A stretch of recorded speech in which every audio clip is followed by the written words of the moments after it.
এবার আমরা আসি দ্বিতীয় প্রশ্নে। আদর্শ গ্যাসের গতিতত্ত্ব হইতে চার্লসের সূত্র প্রতিপাদন করো। চার্লসের সূত্র, চার্লসের সূত্রের প্রতিপাদন।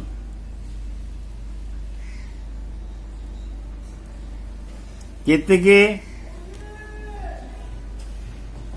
গ্যাসের গতিতত্ত্ব হতে। গ্যাসের গতীয় সমীকরণ আমরা কি জানি? গ্যাসের গতীয় সমীকরণ আমরা অনেকবার তোমাদের ক্লাসে পড়াইছি। তে আমরা পাই কি? পাই পিবি সমান 1/3 mc²।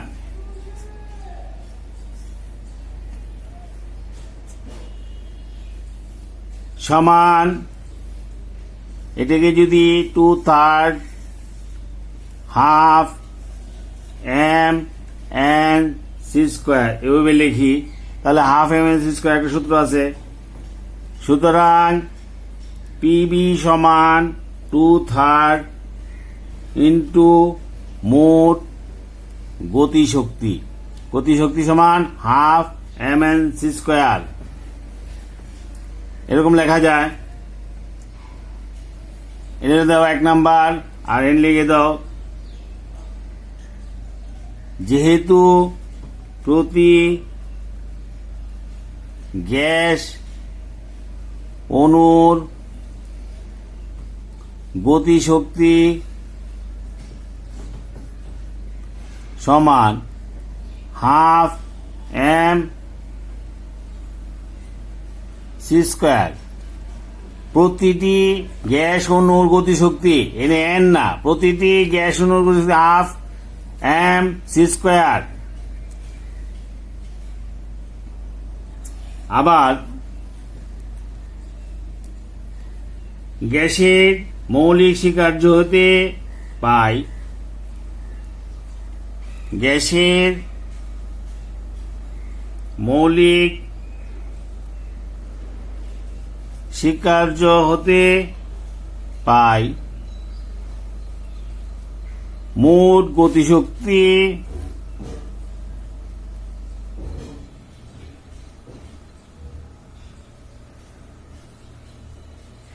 সমানুপাতিক টি।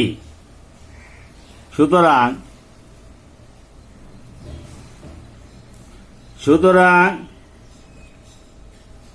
মোট গতিশক্তি সমান ধ্রুবক ইন্টু টি। এটাকে দাও 2 নম্বর সমীকরণ। আর সমীকরণ 1 ও 2 হতে পাই পিবি সমান 2/3 ইন্টু মোট গতিশক্তি সমান ধ্রুবক ইন্টু টি। এটা কিন্তু টি।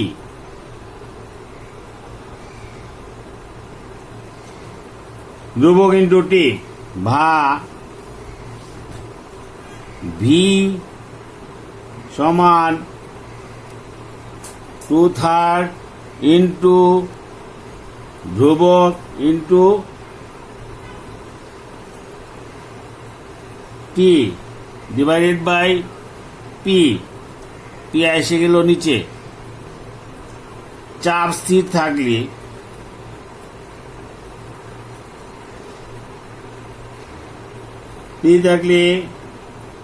বি সমান ধ্রুবক ইন্টু টি। যেহেতু 2/3 ইন্টু ধ্রুবক বাই পি সমান, এটা পুরাটাকে ধ্রুবক ধরছে, কনস্ট্যান্ট। সুতরাং বি সমানুপাতিক টি। যখন কি স্থির থাকে? চাপ স্থির থাকে। অর্থাৎ স্থির চাপে নির্দিষ্ট পরিমাণ কোনো গ্যাসের আয়তন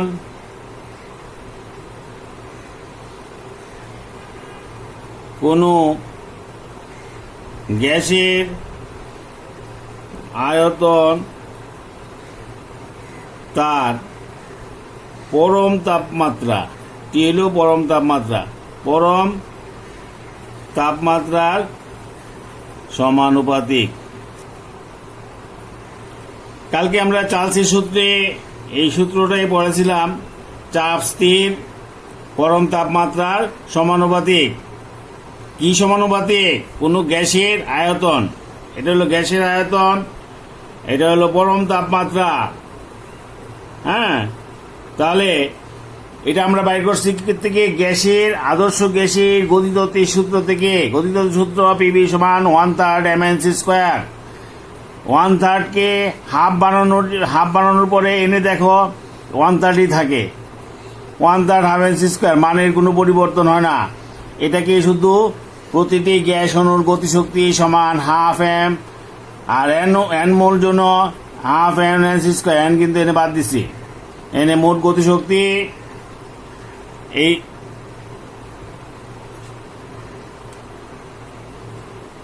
এবার আসি আমরা আদর্শ গ্যাসের গতিতত্ত্ব হতে অ্যাভোগাড্রো সূত্র প্রতিপাদন করো। আগে আমাদেরকে জানতে হবে অ্যাভোগাড্রো সূত্র কি। কালকে আমি তোমাদেরকে আবার রিপিট ক্লাস করেছিলাম। একই তাপমাত্রা ও চাপে সমান আয়তনে সকল গ্যাসে সমান সংখ্যক অণু থাকে। এটা হলো আমাদের অ্যাভোগাড্রো সূত্র। আবার আদর্শ গ্যাসের গতিতত্ত্ব অনুসারে গ্যাসের গতীয় সমীকরণটি আমরা পাই,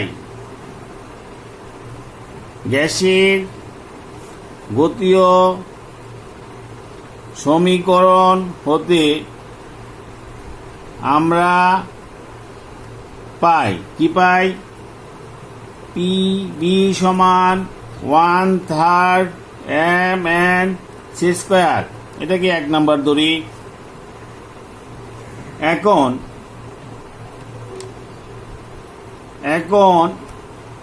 আমরা একই চাপ ও একই তাপমাত্রা,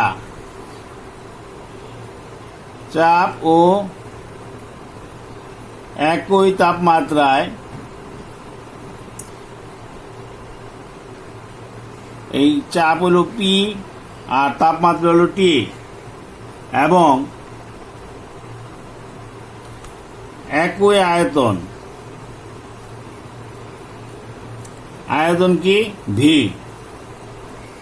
তে দুইটি ভিন্ন ভিন্ন গ্যাস কল্পনা করি, দুইটি ভিন্ন ভিন্ন গ্যাস কল্পনা করি।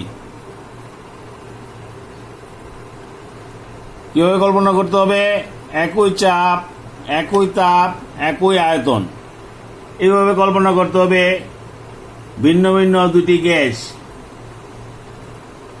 এখানে M1 N1 C1 যথাক্রমে প্রথম গ্যাসের আণবিক ভর,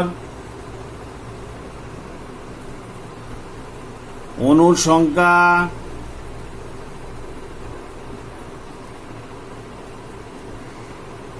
ও RMS প্রকাশ করে। M1 আণবিক ভর, N1 অণু সংখ্যা, C1 RMS ব্যাগ, যাকে বলা হয় রোটন স্কয়ার। দ্বিতীয় গ্যাসের জন্য দুইটা গ্যাস আমরা কল্পনা করছি। দ্বিতীয় গ্যাসের জন্য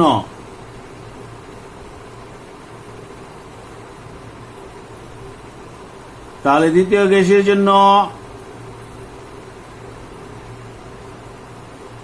1 নং সমীকরণ কে লেখা যায় নিম্নরূপ। কিরকম লেখা যায়? কিরকম লেখা যায়? 1 নং সমীকরণকে পিবি সমান 1/3 M2 N2 C2 স্কয়ার, এটাকে দিয়ে আমরা এনে M1 C1 এটাকে আমরা প্রকাশ করতে পারি কি RMS ব্যাগ। তাহলে 1 নং সমীকরণকে এটা এনে প্রকাশ করো। তাহলে 1 নং সমীকরণকে লেখা যায় কিভাবে লেখা যায়? পিবি সমান 1/3 M1 N1 C1 স্কয়ার, এটাকে দাও 2 নম্বর সমীকরণ আর এটাকে দাও 3 নম্বর সমীকরণ। মূল সমীকরণ হলো আমাদের পিবি সমান 1/3 MNC স্কয়ার।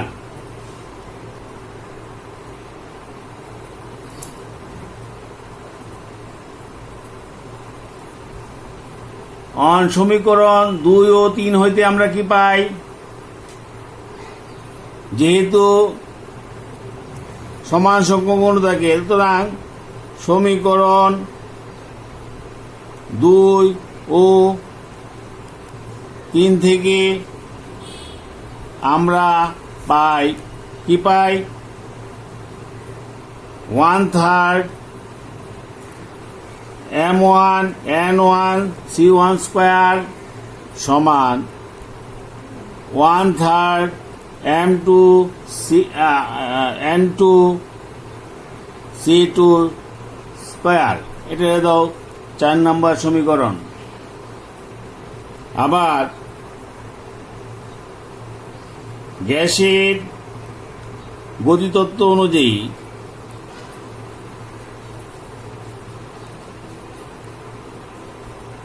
অনুযায়ী একই তাপমাত্রা গ্যাসের অণুর গতিশক্তি সর্বদা সমান। একই তাপমাত্রায় গ্যাসের অণুর গতিশক্তি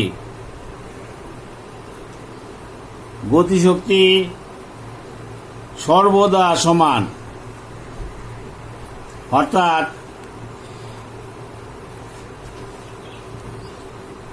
স্থির তাপমাত্রায় হাফ M1 C1 স্কয়ার সমান হাফ M2 C2 স্কয়ার। এটা হলো 5 নম্বর সমীকরণ। এখন সমীকরণ 4 কে 5 দ্বারা 4 কে 5 নং সমীকরণ দ্বারা ভাগ করলে আমরা কি পাই? ভাগ করলে 4 নং সমীকরণ কোনটা? 1/3 MNC স্কয়ার পাই N1 সমান N2 সুতরাং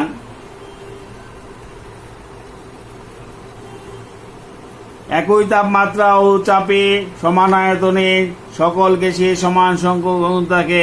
এটাই অ্যাভোগাড্রো সূত্র।